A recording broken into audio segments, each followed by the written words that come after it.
Hello and welcome everyone, my name is Captain Frost and today we are gonna be looking at one of the most juicy MF item quantity, item rarity, tornado shot farmer that is present nowadays in the game, which has pretty big starting up DPS and we are using Headhunter on this build, which means that yes, this DPS will be way bigger when you're gonna get all the mods from your enemies. You will be just enormous monster on the map. So yeah, we have 6 million DPS just baseline. We do have some effective hit pool, which it's still, you're probably gonna be quite squishy character, but you don't really need any more defenses because you're gonna one shot straight up everything. You're gonna be fast, very fast, and you're gonna be efficient at farming with very high item quantity and very high item rarity.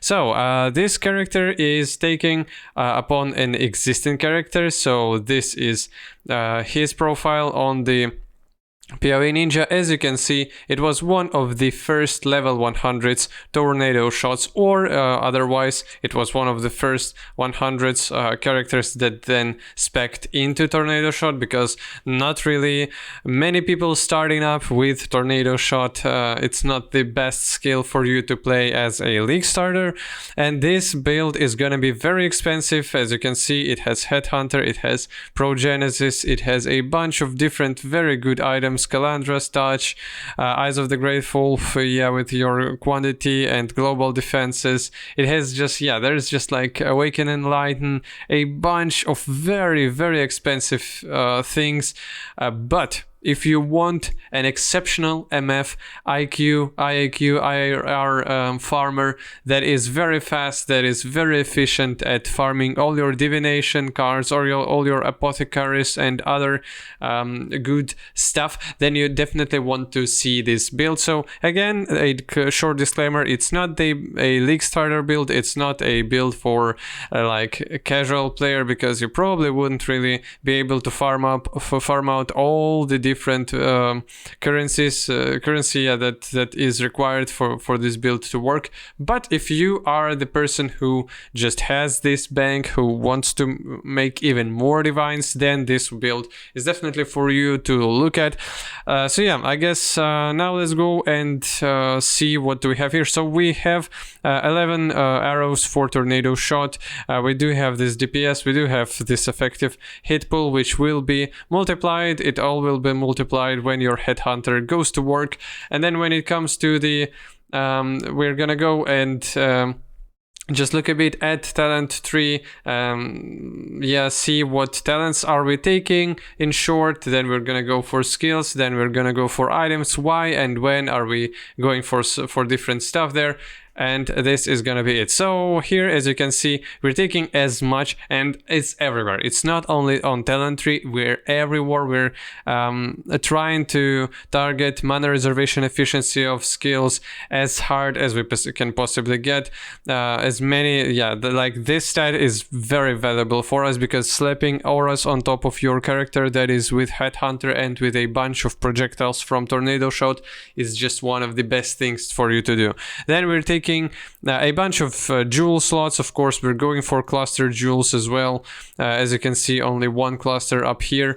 Then we're taking all the elemental damage, or like all the juicy elemental damage, talent tree nodes with some penetration. We're taking additional frenzy charges. We're taking crit strike chance multiplier. We're taking some chaining range, additional projectiles. Oh no, so you can get even like more projectiles for this character than 11. But we're going for additional, we're taking some leech, we're taking instant leech, which will help us tremendously with our recovery. We're going for ghost dance, some mark and frenzy charge generation action going on here as well. and that's mostly it. Yeah, so life, elemental damage, projectile stuff, some critical strike chance and critical strike multiplier with your bow attacks. And that's gonna be mostly it. Yeah, and some additional projectiles, some chaining, all these things work as well. So now when it comes to our unique jewels and why are we going for them, so here we're taking allocates Avatar of Chase if you have Forbidden Flesh, and of course you have it. Here we have with Avatar of Chase that is not on our ascendancy. It's 100% effective onslaught on you, 10% more chance to evade attacks during onslaught. And where are we generating onslaught exactly? And we're generating onslaught on kill for 4 seconds while affected by haste, and we are gonna be affected by haste. So that's for one of your Watcher's Eyes modifiers. Then when it comes to our ascendancy, we're definitely taking +1 chain and projectiles being able to chain from terrain, additional projectiles +2 very juicy fire shot. Yeah, we're gonna just shoot our tornado shot and it will clear all the I don't know, 1, 2, 3 screens away from you, everything. And gathering winds, your tailwind, your gale forces. Yeah, it's just more zoom, more speed shit.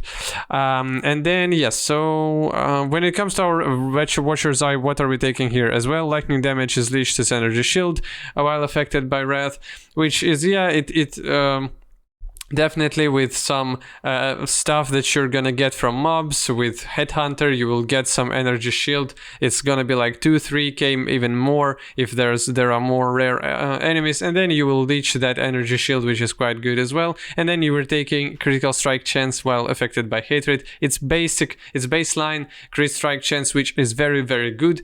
That's what when it comes to your Watcher's Eye. Then with our cluster jewels, we're going for lightning damage cluster jewels, and again some increased damages, power charge generation, additional one, because we have Mark in place for that as well. Then again more elemental damage, some projectile, medium cluster jewels, some additional chance to deal double damage and increased critical strike and chance and multiplier with crit based medium cluster jewels. Then we see here Forbidden Flesh, and our last small cluster jewel is gonna be for increased mana reservation efficiency. It's gonna be on, like, you don't need big passives here. It's these small ones that have increased effect, 35% for them. It's gonna mean that you're not getting 4% increased mana reservation efficiency, you're getting 6 per node, which is just massive for us, and we definitely need it. Then with our other jewel slots, we see here Lethal Pride, conquered by Karui, Warriors under Kaom, and as we can see here, we have a bunch of talents here, just massive amounts, and all of them are gonna get additional increases. So some strength here, more strength, a chance to gain endurance charge and kill. There can be like chance to deal double damage is very good. It's not like increased burning damage does something for you, but you're still gonna want this talent point. But other stuff is very good. Chance to deal double damage even more. Very, very impactful and powerful for us. And that's mostly it when it comes to your talent tree. That's mostly it when it comes to your jewels and stuff. Let's go for the skills and look at them and look how are we building our character in this part. So we're taking Divergent Tornado Shot. As you can see, Divergent quality increases attack speed of Tornado Shot, and that is very powerful for your zoom capabilities. Definitely Trinity support, definitely Inspiration. Again, Anomalous Inspiration gives us even some additional critical strike chance. Awakened, greater multiple projectiles. It's just, GMP is just essential for your Tornado Shot, for your clear, for your AoE. Then Anomalous increased critical strike damage with again additional, as we can see here, additional critical strike chance, and Awakened elemental damage with attacks. That's when it comes to your main 6 link. Then in our additional items, we're gonna have portal. That's for your, and it has to be max qual, because quality on your portal gives you increased cast speed, which is massively important because you're gonna cast portals without quality very slowly, and that's not what you want. And you have enhance here, which gives an additional quality to portal, and this way it is just it has just this very good clear speed, and you wouldn't really even notice difference between your portal skill gem and your portal scroll that is otherwise not really that cool to use. Then we have dash here. It's just like our mobility and second wind with anomalous. So have +1 cooldown, use some reduced cooldown recovery rate, but yeah, that's your mobility here. Then with our mark on hit, we have Assassin's Mark, which again generates some power charges, gives you additional crit strike chance like baseline, multiplier, and some other useful stuff. We have Enhance here as well. It's max leveled up as well, and Anomalous and Mortal Call again. So with Anomalous, Assassin's Mark, cursed enemies take some increased damage. With Divergent, mark on hit, marked enemies take again increased damage, so that's good for your single target. And with Mortal Call, increased cooldown recovery rate, you want it be up as much as possible. Then with one part of our mana reservation stuff, we do have Defiance Banner, Blood and Scent, combined with Arrogance, and Awakened Enhance. So as you can see here, it's gonna be easier to look in PoE Ninja. So yeah, here it is. They are all linked up. So that means that you're gonna reserve both life and mana.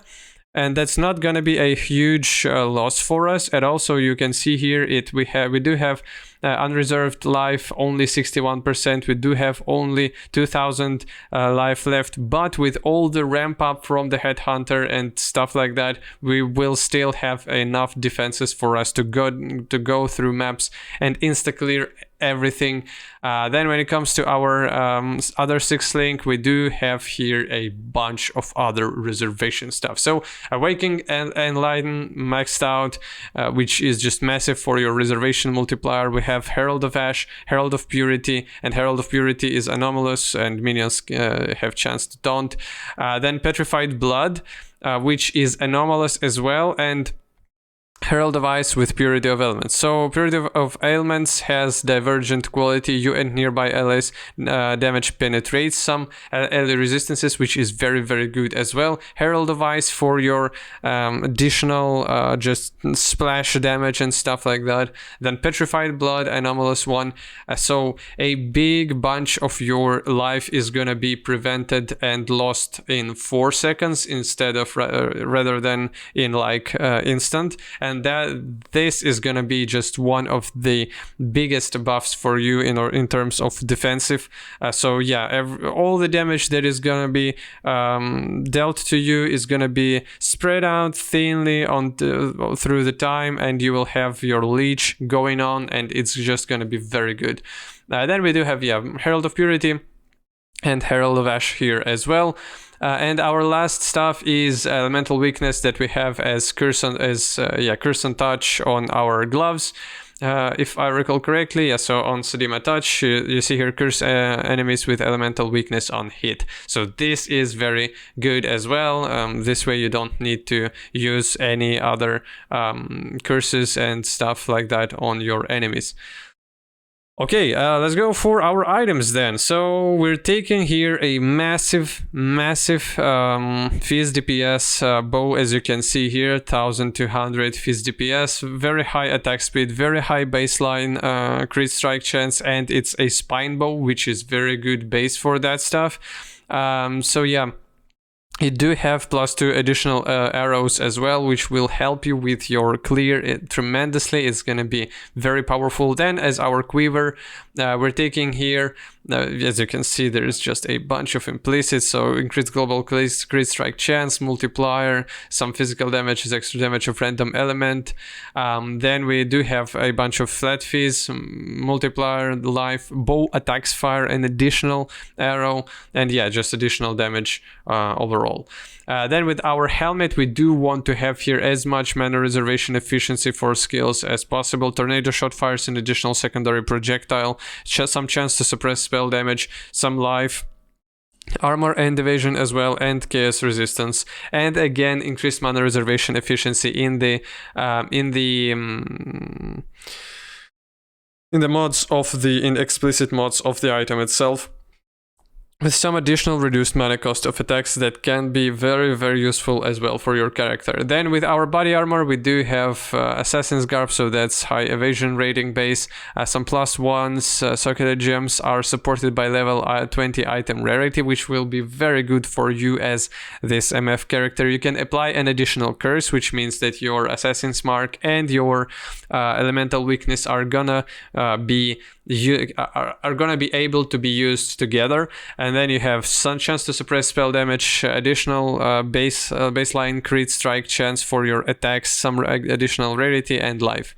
With gloves, we're using Sedima Touch, which are, yeah, they're quite cheap, maybe not with this corrupted implicit, but still they give you quantity of items, and that's what you want. Goldworm, again, quantity of items, some movement speed, but it's not it's not that important. You want as much quantity as possible. Our talisman is very, very good, so 20% increased quantity of items found, some 50% increased global defenses. We allocate sovereignty, and sovereignty gives us even more mana reservation. As you can see here, mana reservation efficiency, yeah, that's very good for our build. Then we're going for Ventor's Gamble, very, very good, well-rolled Ventor's Gamble, which gives you 10% rarity, 36% plus 15% increased, 10% quantity and like 50% rarity, and just a bunch of elemental resistances, and we're copying it with our Calandra's Touch. Or you can just use two very, very well-rolled Ventors, but it may be even like more costly to do that. With Belt, we're using Headhunter for our damage and defenses to ramp up through the map, and for our speed to be just insane as well. With Flasks, we're using Progenesis. When hit during effect, part of your life loss from damage taken occurs over 4 seconds, and this combined with your Petrified Blood will have just this tremendous effect of you almost not feeling any damage incoming to you, because it will all be split into this time. Then Divination Distillate, which is again increased quantity and rarity, some elemental resistances, and by the way, because you will constantly take damage, your Divination Distillate will always work, and it will never be capped to your health and then it stops working because you're at full health, because you will constantly get some damage dealt to you with all these damage prevention effects that occur over 4 seconds. So this way Divination Distillate will work just fine. But then we have, of course, Quicksilver Flask with additional movement speed. We have Gold Flask, which increases your rarity of items, and it has additional rarity of items found during effect, and some Granite Flasks for us to have additional armor. So yeah, that's when it comes to all the character, and that's mostly it. As you can see here, there's no other jewels, there's no other shady stuff going on here. It's just pure tornado shot, big damage, big, very, very high clear speed, and very big efficiency when it comes to farming your divines. So yeah, thanks for watching. Hope you've enjoyed the video. If you want more content like this, then definitely subscribe to my channel. Hope you're having a good day, and goodbye.